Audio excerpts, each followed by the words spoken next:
ब्याज पर ब्याज माफी पर सुप्रीम कोर्ट ने सरकार से पूछा क्या वो इसके पक्ष में। कहा सरकार मोरेटोरियम के बाद हाथ खड़े नहीं कर सकती। अगली सुनवाई अगस्त के पहले हफ्ते में। बाजार में निचले स्तरों से अच्छी रिकवरी। निफ्टी 9,900 के ऊपर आया। एचडीएफसी, मारुति, इंफोसिस और भारती एयरटेल से मिल रहा है सपोर्ट। बैंक निफ्टी में नीचे से करीब 400 पॉइंट की रिकवरी। निफ्टी मीडिया इंडेक्स करीब 2% ऊपर।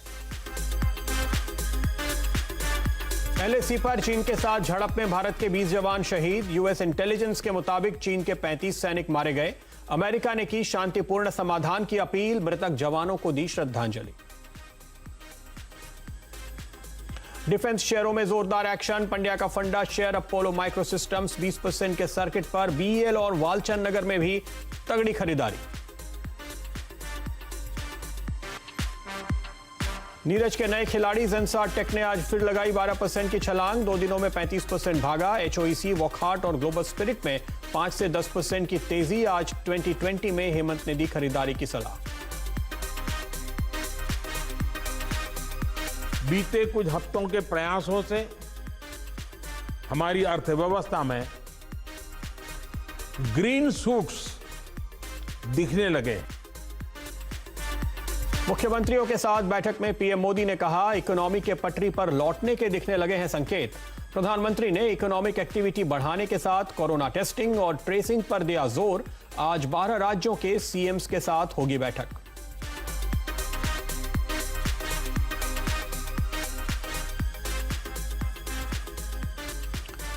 नमस्कार, फ्यूचर्स एक्सप्रेस में आपका स्वागत है। वायदा बाजार में आज आपको कहां ट्रेडिंग करनी चाहिए ये आपको बताएंगे। हर रोज की तरह कहां बन रहे हैं लॉन्ग और कहां बन रहे हैं शॉर्ट, इन सब पे नजर होगी। लेकिन सबसे पहले आपकी नजर होनी चाहिए निफ्टी बैंक पे। अभी अभी सरकार और आरबीआई और बैंकों की ओर से अपना पक्ष रखा गया। उसके बाद सुप्रीम कोर्ट ने उस कार्रवाई को स्थगित किया है। अगस्त के पहले हफ्ते में अब फिर से सुनवाई होगी। लेकिन आज की देखिए अच्छी बात यह रही कि कोई कड़ा फैसला नहीं आया। सुप्रीम कोर्ट ने यह नहीं कहा कि नहीं आपको ब्याज पर ब्याज तो माफ करना ही पड़ेगा। सुप्रीम कोर्ट ने केवल सरकार से पूछा कि आपका पक्ष क्या है और आपकी भूमिका क्या है। 1.5 महीने बाद अब सरकार इस पर सुप्रीम कोर्ट में जवाब देगी। तो फौरी तौर पे ये समझिए कि एक सिरदर्द आपके दिमाग से निकल गया। तो ट्रेडर्स के लिए अच्छी खबर आई। हमने एक स्पाइक भी आते हुए देखा। फिलहाल आप देख सकते हैं निफ्टी बैंक पॉजिटिव जोन में ही ट्रेड कर रहा है। इनफैक्ट पूरा का पूरा बाजार, निफ्टी और सेंसेक्स भी उसके बाद पॉजिटिव हो चुके हैं। अगर आप मार्केट ब्रेथ देखें तो अगर 3 स्टॉक नीचे हैं तो 4 शेयरों में तेजी देखने को मिल रही है। तो ये एक अच्छी खबर फिलहाल कुल मिलाकर बाजार के लिए इस वक्त हमारे सामने आती हुई दिखाई दी है। इस पर हमारी नजर बनी हुई है और इसी चर्चा को आगे बढ़ाते हैं। उसके बाद आपको बताएंगे कि वायदा बाजार में आज आपको कहां पे ट्रेड्स लेने हैं।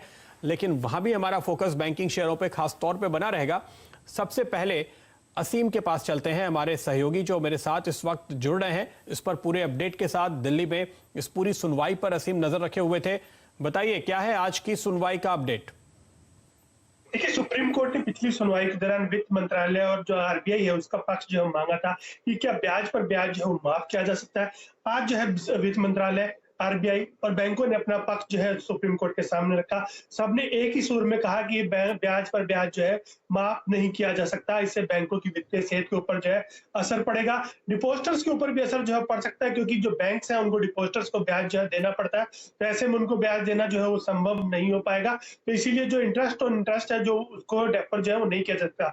तो सुप्रीम कोर्ट ने खासतौर पर की जो केंद्र सरकार है उसकी काफी खिंचाई की। सुप्रीम कोर्ट का ये कहना था कि आपने पहले इंटरेस्ट मोरेटोरियम पीरियड जो है वो दे दिया, लेकिन उसके बाद अब आप हाथ खड़े कर रहे हैं। आप इसको पूरी तरह से अपना पल्ला जो है वो झाड़ रहे हैं। आप कह रहे हैं कि ये बैंकों और आरबीआई के बीच का मामला है।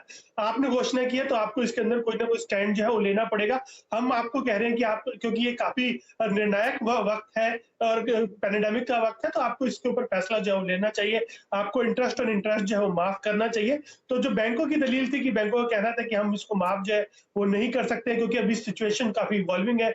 कुछ सेक्टर्स को जो है केस टू केस बेसिस राहत जो है वो दी जा सकती है, लेकिन सभी को जो है राहत जो है वो नहीं दी जा सकती है। तो एसबीआई का ये कहना था कि 90% जो कर्जदार है उन्होंने मोरेटोरियम पीरियड जो है वो नहीं लिया। सुप्रीम कोर्ट का ये ऑब्जर्वेशन था कि क्योंकि उनको कोई बेनिफिट जो है वो यहाँ पर नहीं दिख रहा था तो इसीलिए उन्होंने मोरेटोरियम पीरियड जो है वो नहीं दिया। तो उसके बाद जो बैंक्स थे उन्होंने रिक्वेस्ट किया कि आपको कम से कम 3 महीने का वक्त जो है वो दीजिए, क्योंकि अभी सिचुएशन काफी इवॉल्विंग है। अभी ये नहीं समझ में आ रहा कि कौन कौन से सेक्टर्स को इसकी जरूरत है, कौन से सेक्टर को इसकी जरूरत जो है वो नहीं है। आगे जाकर के क्या सिचुएशन बनेगी, कितने लोगों को इसकी जरूरत पड़ेगी, कितना मोरेटोरियम पीरियड का बोझ हमारे ऊपर जो है पड़ेगा, अभी हमारे को इसकी सिचुएशन जो है उसके ऊपर क्लैरिटी नहीं है। तो 3 महीने के लिए इसको टाल दीजिए, सिचुएशन एक बार एवॉल्व कर जाए तो उसके बाद फैसला जो है वो ले सकते हैं। तो सुप्रीम कोर्ट ने जो अगस्त के पहले हफ्ते तक के लिए हियरिंग जो है वो टाल दी है और उसमें कहा कि बैंक और आरबीआई और केंद्र सरकार तीनों इसकी पीरियड के दौरान जो है फैसला ले कि क्या इंटरेस्ट जो है ब्याज के ऊपर ब्याज वो माफ किया जा सकता है, नहीं किया जा सकता। तो मामले की सुनवाई जो है 1 अगस्त के पहले हफ्ते के अंदर होगी, तब तक सारी सिचुएशन जो है वो क्लियर हो जाएगी। ओके, तो ये पूरे अपडेट आपके सामने आते हुए सभी पक्षों की बात सुनने के बाद अब सरकार से कहा गया है कोर्ट की ओर से कि आप इस पर अपना व्यू सामने रखिए। बग्गा साहब हमारे साथ बने हुए हैं। बग्गा साहब, मेरा सवाल आपसे ये है, आप देखिए निफ्टी बैंक थोड़ा सा लैग करता हुआ नजर आएगा आपको निफ्टी के सामने, लेकिन कुल मिलाकर जो रुख है वो यहाँ पर तेजी का है। निफ्टी पीएसयू बैंक इंडेक्स आपकी स्क्रीन पर लेकर आएंगे। डायरेक्टर साहब, ये सारी बातें हम कर चुके हैं, कृपया मुझे अब चार्ट दिखाइए आप। तो मार्केट पर और स्टॉक्स पर हम बग्गा साहब से उनकी राय पूछेंगे, और आप मुझे 1 महीने का चार्ट दिखाइए। निफ्टी पीएसयू बैंक इंडेक्स 1 महीने का चार्ट दिखाइए, निफ्टी बैंक इंडेक्स 1 महीने का चार्ट दिखाइए, एसबीआई 1 महीने का चार्ट दिखाइए, बजाज फाइनेंस, इंडसइंड बैंक, ये कुछ बेहतरीन परफॉर्मर्स हैं, इनका 1 महीने का चार्ट दिखाइए। ये देखिए आपके सामने जो हमने तेजी देखी है। तो ये खबर आई है, ये खबर चल रही है, इसके चलते कभी कभी थोड़ी चिंता होती है, लेकिन बाजार कुल मिलाकर के बैंकिंग स्टॉक्स को लेकर कंफर्टेबल है बग्गा साहब इस समय। तो क्या बाजार का ये व्यू सही है? क्या आप भी एक बुलिश कॉल रखेंगे आज की इस पूरी चर्चा को सुनने के बाद बैंकिंग सेक्टर पे? नहीं, ये और जो टेलीकॉम एजीआर का केस है प्रदीप जी, ये 2 कैटलिस्ट थे कि अगर गलत फैसला आता है बैंक्स के हित के गलत, तो काफी प्रॉब्लम हो सकती है। तो एक आज का जो पिछले हफ्ते जिस तरह से सुप्रीम कोर्ट ने प्रैक्टिकल व्यू लिया, आज भी मैं कहूंगा कि पॉजिटिव ही हम देखेंगे कि एक तो टाइम और मिल गया बैंक्स को, और उससे फिर डेटा भी अच्छा आ जाएगा, क्योंकि फेज 1 फेज 2 में प्रदीप जी बहुत हमने देखा इम्प्रूवमेंट आ गई है। फेज 1 लॉकडाउन से फेज 2 लॉकडाउन में मॉरेटोरियम के केसेस काफी कम हुआ है, क्योंकि लोगों को भी ये ख्याल आया कि अगर बाद में इंटरेस्ट चुकाना पड़ेगा इंटरेस्ट पे, तो अभी पैसे हैं तो चुका दीजिए, तो वो काफी गिरे हैं। तो दूसरा है कि जो पीएमआईज दिखा रहे हैं ग्लोबली, वो वी शेप रिकवरी आई है अप्रैल मई में।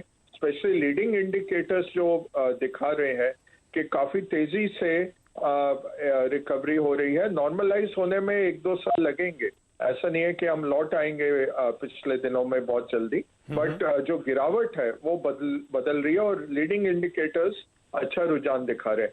इससे बैंक्स को फायदा होगा, बट मैं यही कहूंगा कि हमें सितंबर तक तो वॉच करना पड़ेगा, क्योंकि ये मॉरेटोरियम में क्या प्रॉब्लम है प्रदीप जी, जो 2008 में हमने देखा था, जो रिस्ट्रक्चर हुए लोन लगभग 30 से 35% वो कभी लौट के नहीं आए, वो एनपीए में ही तब्दील हो गए। तो ये क्योंकि मॉरेटोरियम इतना बड़ा, स्पेशली कमर्शियल व्हीकल, तो ठीक है, आपकी बात समझ रहे हैं बग्गा साहब, आप कह रहे हैं थोड़ा वेट एंड वॉच कीजिए। मैं समझ सकता हूं, आप सीनियर बैंकर रहे हैं, आप फंड मैनेज करते हैं, तो आप लंबा व्यू लेते हैं। आप आज लेकर अगले महीने बेचने की नहीं सोचेंगे, आप वक्त का सही लेवल का इंतजार करके हिस्सा लेंगे और फिर उसको कुछ साल तक होल्ड करेंगे। उस नजरिए से आप देख रहे हैं चीजों को, तो थोड़ी तस्वीर धीरे धीरे साफ होगी। लेकिन एक एक्सपर्ट के तौर पे जो ट्रेडर्स आपका व्यू समझने की कोशिश कर रहे हैं, उनके लिए आपने जो दूसरा मुद्दा उठाया, एजीआर की जो कल सुनवाई होने वाली है, कुछ बैंकों पे खास तौर पे काफी असर पड़ेगा, जैसे इंडसइंड बैंक हुआ, आईडीएफसी बैंक हुआ, एक्सिस बैंक हुआ, हालांकि दूसरे तमाम बैंकों का एक्सपोजर तो है ही। आपकी इससे क्या उम्मीद है? आप क्या मान के चल रहे हैं कल क्या होगा और फिर उसका इंपैक्ट बैंक्स पे क्या होगा? मुझे लगता है कि टाइम दे दिया जाएगा टेलीकॉम कंपनीज को, क्योंकि सुप्रीम कोर्ट भी नहीं चाहेगा कि 3 से कम हो जाए प्लेयर्स, या कोई प्लेयर बैंक्रप्सी डिक्लेयर कर दे। तो जिस तरह से टेलीकॉम कंपनीज ने कहा है कि आप हमारा लाइसेंस गिरवी रख लीजिए और स्पेक्ट्रम हमारा गिरवी रख के उसके अगेंस्ट हमें आप अलाउ करिए कि टेलीकॉम कंपनीज 20 साल कह रही हैं, शायद कम सालों में सुप्रीम कोर्ट कह दे या डीओटी पे छोड़ दे, बट मुझे लगता है कि पॉजिटिव व्यू कल आना चाहिए। और टेलीकॉम और जो ये बैंक्स जिनका एक्सपोजर है, दोनों ट्रेडिंग लिहाज से प्रदीप जी मैं कहूंगा बाय है। तो कल के बहुत बड़ा इवेंट है, तो स्टॉप लॉस लेके चलिए, बट पोजीशन बनाई जा सकती है टेलीकॉम कंपनीज में भी, और ये जो बैंक्स हैं जिनका बहुत बड़ा एक्सपोजर है टेलीकॉम को। बहुत बहुत शुक्रिया भगत साहब आपका हमारे साथ जुड़ने के लिए और ये अपनी राय देने के लिए। तो देखिए, बैंकों पे बुलिश कॉल है, टेलीकॉम पे बुलिश कॉल है। निफ्टी बैंक कमजोरी की स्थिति में था जब हमने आपको ये बताया कि आज के संकेत सुप्रीम कोर्ट के पॉजिटिव नजर आते हैं। वहां से अगर आप देखें तो 200 पॉइंट की रिकवरी आपने देखी है। अगर आप हमारे साथ ये शो देख रहे हैं, हमारा ये कवरेज देख रहे हैं, तो आपको ये ट्रेडिंग का, तेजी का पूरा फायदा जरूर मिला होगा। सेंसेक्स अब 112 पॉइंट ऊपर है, निफ्टी 30 अंक ऊपर है, मिड कैप इंडेक्स की बढ़त तो बरकरार है ही। तो आगे बढ़ते हैं और अब बात करते हैं फ्यूचर्स एक्सप्रेस की। हमारे साथ अजीत मिश्रा जुड़ रहे हैं, head of research Religare broking के। स्वागत है आपका अजीत। सबसे पहले आपकी कॉल लेना चाहेंगे हम निफ्टी बैंक पे, क्या ट्रेड देख रहे हैं आप इस समय? शुक्रिया प्रदीप जी। तो प्रदीप जी, जैसा कि अभी आप बात भी कर रहे थे कि कहीं ना कहीं ये बॉयसनेस है वो डेफिनेटली बना हुआ है बैंक निफ्टी में, और मॉर्निंग से लेकर अभी तक का बायस काफी चेंज हुआ है। और मुझे लगता है जिस तरीके से अब एक छोटा सा रेजिस्टेंस जो कि 50 दिन का एक्सपोनेंशियल मूविंग एवरेज है, जो 20,600 के अराउंड पे है, मुझे लगता है उसमें ब्रेकआउट की पॉसिबिलिटी है। और ये नहीं भूलना चाहिए कि कल एक्सपायरी भी है, तो 21,000 पे अभी भी पोजिशनें थोड़ी सी हैं जो कॉल शॉर्टिंग की। अगर ये 20,600 को अगर हम ब्रेक करते हैं तो 21,000 तक के लेवल्स पॉसिबल हैं। 100 के ऊपर निकले तो आप 21,000 की तरफ जाएंगे, यानी आपका इमीडिएट टारगेट, अगर किसी के पास लॉन्ग पोजीशन है तो अभी आप 20,600 का टारगेट लेकर के चलेंगे निफ्टी बैंक पे। 20,500 20,600 के इस दायरे में हमने कई बार निफ्टी बैंक को पिछले दिनों में अटकते हुए देखा भी है। इस वजह से ये लेवल्स जो हैं आपके लिए काफी इंपॉर्टेंट हो जाते हैं। चलिए नजर डालते हैं कुछ स्टॉक्स पे और साथ ही साथ राय लेंगे फिर अजीत जी की किन स्टॉक्स पे उनकी नजर है। वायदा कारोबार के लिहाज से कुछ स्टॉक्स जो आपके रडार पे अभी होने चाहिए। देखिए, सबसे ज्यादा बढ़त लेने वाले शेयरों में चोला इन्वेस्टमेंट लीड कर रहा है करीब 6% की तेजी के साथ। उसके बाद ऑटो में मदरसन सुमी और एस्कॉर्ट्स, ये 2 शेयर शामिल हैं जहां पर आप सबसे ज्यादा तेजी बनते हुए देख रहे हैं। HPCL एक और स्टॉक है जहां पर आप अच्छी तेजी बनते हुए देख रहे हैं, और मारुति पे नजर डालिएगा तो ऑटो के लिए कुल मिलाकर मूड आपको अच्छा दिखाई देगा। मदरसन सुमी, एस्कॉर्ट्स और मारुति। साथ ही साथ फाइनेंशियल्स पे चोला, एक्सिस बैंक, और अब इस सूची में आपको PFC शामिल होता हुआ नजर आएगा, मैक्स फाइनेंशियल्स, जहां पर हम तेजी का ट्रेड बनते हुए फिलहाल देख रहे हैं वायदा कारोबार में। अजीत, ये बताइए इस समय आपकी नजर कहां है? आप क्या कॉल देंगे? किस स्टॉक पे आप शॉर्ट या लॉन्ग ट्रेड लेने की बात करेंगे? प्रदीप जी, देखिए यहाँ पे जैसे कि चोला में बढ़त दिख रही है और चोला में एक फ्रेश ब्रेकआउट आया है, तो अगर आप इसको वीकली चार्ट पे देखेंगे प्रदीप जी, तो वॉल्यूम्स की कुछ इमारतें बनी है। तो बहुत स्ट्रॉन्ग एक्यूमुलेशन के बाद आज एक ब्रेकआउट देखने को मिला है। मेरे हिसाब से अभी तक शुरुआत भी नहीं हुई है जो मूव आना चाहिए, तो मैं करीब इसमें 184-85 तक के लेवल्स देख रहा हूँ। यहाँ पे चोला फाइनेंस को आप बाय करें 153 के स्टॉप लॉस के साथ। दूसरी रिकमेंडेशन मेरी ब्रिटानिया पे होगी, क्योंकि जो एक करेक्शन का फेज था वो ओवर हो चुका है। एक काफी स्ट्रॉन्ग सर्ज आया था रिजल्ट के बाद, कूल डाउन हो चुका है। 20 डेज एक्सपोनेंशियल मूविंग एवरेज के पास काफी टाइम स्पेंड करने के बाद आज एक रिबाउंड दिख रहा है, तो ब्रिटानिया को भी आप यहाँ पे लॉन्ग कर सकते हैं करीब 3320 के स्टॉप लॉस के साथ 3450 तक के टारगेट्स के लिए। तीसरी रिकमेंडेशन मेरी बायोकॉन में होगी। प्रदीप जी, रिकॉर्ड हाई बनाने के बाद 2 हफ्ते से ऑलमोस्ट एक बहुत छोटी नैरो रेंज में ट्रेड कर रहा है, और अब पॉसिबिलिटी दिख रही है फ्रेश ब्रेकआउट की, तो रिस्क रिवॉर्ड फेवरेबल है। यहाँ पे आप 380 के स्टॉप लॉस के साथ 410 के टारगेट्स के लिए ट्रेड करें।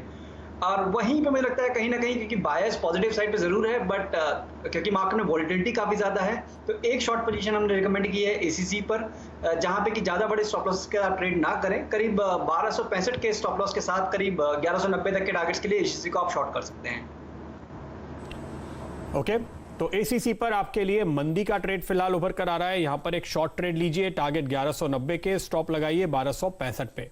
ब्रिटानिया पे इस समय अजीत की ओर से आपको कॉल मिल रही है, वो तेजी की तरफ है, आप खरीदारी करके चल सकते हैं 410 के, माफ कीजिए ये बायोकॉन है आपके सामने, नहीं देख लेते कोई बात नहीं।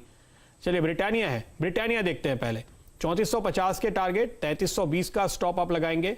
बायोकॉन दूसरा स्टॉक है, वहां पर भी आपके लिए तेजी का कॉल है, और यहां पर आपके टारगेट और स्टॉप लॉस स्क्रीन पर आएंगे। 410 का टारगेट, 380 का स्टॉप। तो ये है वो कॉल्स, वो ट्रेड जो इस वक्त अजीत आपको सुझा रहे हैं। लेंगे एक छोटा सा ब्रेक, ब्रेक के बाद जानेंगे ऑप्शन मार्केट में कौन सा ट्रेड आपको लेना चाहिए।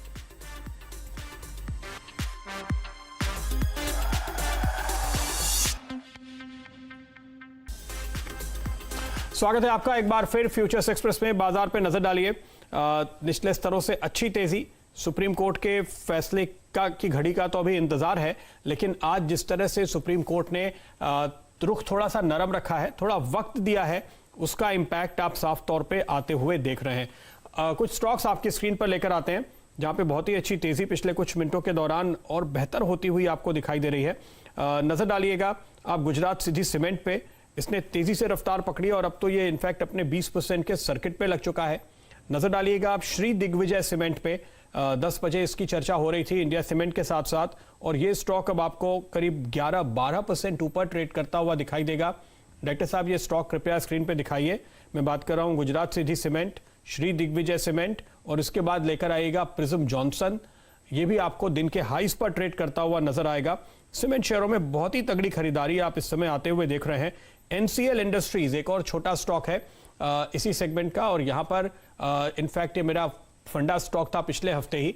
एनसीएल इंडस्ट्रीज पे आप नजर डालेंगे, इस समय करीब 6% की तेजी देखने को मिल रही है। वॉल्यूम 40% के आसपास के अब तक होते हुए नजर आए हैं। तो पूरे के पूरे सीमेंट शेयरों पे जबरदस्त तेजी, शार्प मूव आपके सामने और अच्छे वॉल्यूम के साथ बनता हुआ नजर आ रहा है। एक बहुत ही शानदार ब्रेकआउट हो रहा है, वो आपकी स्क्रीन पर लेकर आते हैं। डायरेक्टर साहब अगर ये चार्ट मुमकिन हो तो दिखाइएगा और फिर इस पर राय लेते हैं अपने एक्सपर्ट की कि वो क्या देख रहे हैं फिलहाल। अजीत, चार्ट जो मैं आपको दिखा रहा हूं यह है कोचीन शिपयार्ड का, और ये देखिए इस समय आपकी स्क्रीन पे आप साफ तौर पे देख सकते हैं। मैं यहाँ पे कोई नेक लाइन या रेजिस्टेंस लाइन ड्रॉ तो नहीं कर पाया हूं क्योंकि अभी अभी मैंने ये चार्ट खोला, लेकिन साफ तौर पे ब्रेकआउट है, बहुत ही जबरदस्त ब्रेकआउट है। वॉल्यूम के सपोर्ट के साथ ये ब्रेकआउट आ रहा है और आज डिफेंस शेयरों में हम एक अच्छी तेजी देख रहे हैं। कोचीन शिपयार्ड भी नौसेना के लिए शिप्स बनाने का काम करती है। क्या कॉल है आपकी, क्या टारगेट देखते हैं? बिल्कुल प्रदीप जी, देखिए काफी लंबे कंसोलिडेशन का ब्रेकआउट है।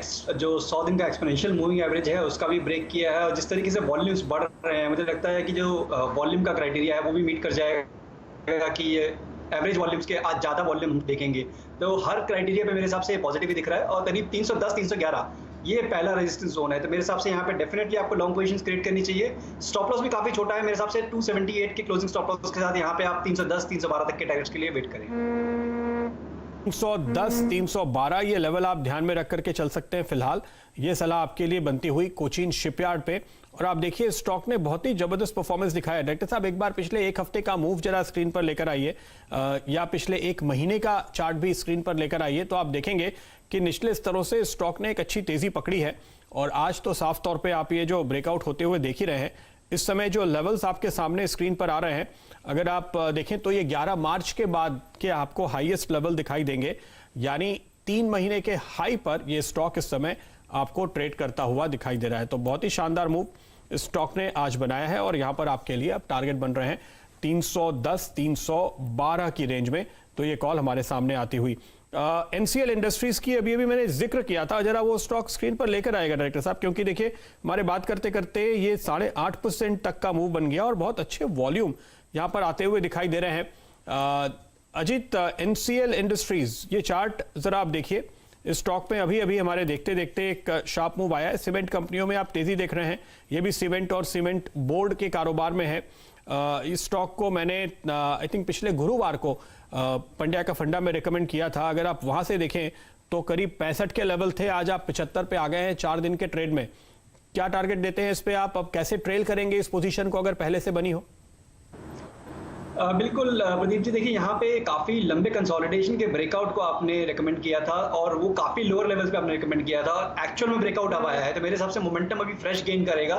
तो यहाँ पे एक नियर टर्म टारगेट 82 का है, जो कि 200 दिन का एक्सपोनेंशियल मूविंग एवरेज है। बट जिस तरीके से रिकवरी है, क्योंकि काफी लंबी अंडर परफॉर्मेंस रही है, 280 से हम गिरावट देखते हैं स्टॉक में आते हुए, तो 80 के बाद करीब 100 तक के लेवल्स भी पॉसिबल है। तो यहाँ पे मेरे हिसाब से अब आपको ट्रेल कर लेना चाहिए करीब 70 के अराउंड पे अपने स्टॉप लॉस को। अब पहला टारगेट 80 और उसके बाद करीब 100 तक के टारगेट्स के लिए भी पोजिशनल टारगेट्स के लिए आप वेट कर सकते हैं। पहले 80 और फिर 100 रुपए तक के लेवल आपको यहां पर आते हुए नजर आएंगे। ये कॉल आ रही है आपके लिए अजीत मिश्रा की ओर से। तो ये दूसरा स्टॉक जहां पर आपने जबरदस्त तेजी आते हुए देखी। अच्छा, वायदा कारोबार के कुछ स्टॉक्स पर भी जाते जाते फिर से नजर डालते हैं, और वहां पर आप देखिए आज एफएनओ ट्रेड में जो आप सबसे ज्यादा पोजीशंस बनते हुए देख रहे हैं जिन काउंटर्स पे, वो कुछ स्टॉक्स आपकी स्क्रीन पर लेकर आते हैं। एस्कॉर्ट्स आपके रडार पे होना चाहिए, सुबह भी इस पे बात हो रही थी, और अगर आप देखिए तो 35% के आसपास का बिल्डअप यहां देखने को मिला है। अजीत, सुबह की पोजीशन जिन लोगों की है उनके लिए क्या टारगेट होंगे, और अगर अभी आपको लगता है कि मौका है एंट्री लेने का तो वो स्ट्रेटेजी बताइए। देखिए प्रदीप जी, काफ़ी आउट परफॉर्मर रहा है ये एस्कॉर्ट्स, अगर मैं ऑटो स्पेस में देखूं, और अभी भी रिकॉर्ड हाई से पास से ट्रेड कर रहा है। हाल फिलहाल में एक माइनर प्रॉफिट टेकिंग हुई थी, उसके बाद एक फ्रेश ब्रेकआउट आज देखने को मिला है। वॉल्यूम्स काफ़ी स्ट्रॉन्ग है, तो मुझे लगता है कि अब नए रिकॉर्ड हाइज की तरफ ये अग्रसर होगा। तो यहाँ पे मेरे हिसाब से ज़्यादा बड़े स्टॉप लॉसेस नहीं होंगे। करीब 980 के स्टॉप के साथ यहाँ पे भी आप लॉन्ग पोजीशंस क्रिएट कर सकते हैं। और जो नेक्स्ट लेवल निकल के आ रहा है, कंसिडरिंग कंसोलिडेशन का जो ब्रेक हुआ है करीब 1100 तक के लेवल्स, तो डेफिनेटली यहाँ पे आप लॉन्ग पोजीशन इनिशिएट करिए। थ्रू कॉल्स भी आप यहाँ पे इनिशिएट कर सकते हैं। करीब 1000 वाली कॉल को आप देखें 980 के क्लोजिंग स्टॉप के साथ। ओके, तो ये कॉल आपके लिए इस वक्त सामने आते हुई एस्कॉर्ट्स पे ये भी दिन के हाईज के करीब आपको ट्रेड करता हुआ दिखाई दे रहा है। वक्त नहीं है, लेकिन एक स्टॉक पे अजीत जाते जाते आपकी कॉल लेना चाहेंगे, वो है चोला इन्वेस्टमेंट। हमारा एक बहुत ही फेवरेट स्टॉक है। निचले स्तरों से हम कह रहे थे कि देखिए ये बॉटम बना रहा है, यहाँ पर पोजीशन लेने का मौका है। आज जबरदस्त एडिशन हो रहा है। आप अगर ओपन इंटरेस्ट बिल्डअप देखेंगे तो मैं तो देख के चौंक गया हूं। कल तक जो पोजीशन थी उसके मुकाबले में आज 50% ज्यादा बढ़ता हुआ नजर आ रहा है मुझे यहाँ पे जो एडिशंस हो रही है। क्या कह रहा है ये चार्ट? प्रदीप जी, मैंने ये रिकमेंड भी किया स्टॉक अभी, और मुझे लगता है कि जिस तरीके से आज ब्रेकआउट हुआ है वॉल्यूम्स, आप वॉल्यूम्स में एक दो दिन की बात नहीं कर रहा प्रदीप जी, अगर आप पिछले करीब 10-15 वीक्स में देखेंगे तो एक्सेप्शनल वॉल्यूम्स हुए हैं। तो बहुत मेजर एक्यूमुलेशन के बाद ये ब्रेकआउट है। तो मुझे लगता है जिस तरीके से अभी कुछ दिनों पहले आरबीएल बैंक में हमने एक मूव देखा था, काफी शार्प मूव, ऐसे ही कुछ मूव हम चोला फाइनेंस में भी देखेंगे, और 184-185 तक के लेवल शॉर्ट टर्म में दिखने चाहिए इसमें। ओके, तो ये राय फिलहाल आपके लिए सामने आते हुए चोला इन्वेस्टमेंट पे। शुक्रिया अजीत आपका। एक स्क्रीन पर खबर आ रही है, रेलवे उपकरण बनाने के लिए टीटागढ़ वैगन्स ने एक करार किया है। 5% का ही सर्किट है, तो ये स्टॉक ऑलरेडी अपने सर्किट पे पहुंच चुका है। फिलहाल आज आपके लिए मौका नहीं है, अगर आप आगे पोजीशन कैरी करना चाहें तो बात और है। टीटागढ़ वैगन जिस पर एक खबर आ रही थी। फिलहाल इसके साथ ही वक्त है इजाजत लेने का सभी से, लेकिन आप देखते रहिए CNBC आवाज, खबरों का सिलसिला जारी है।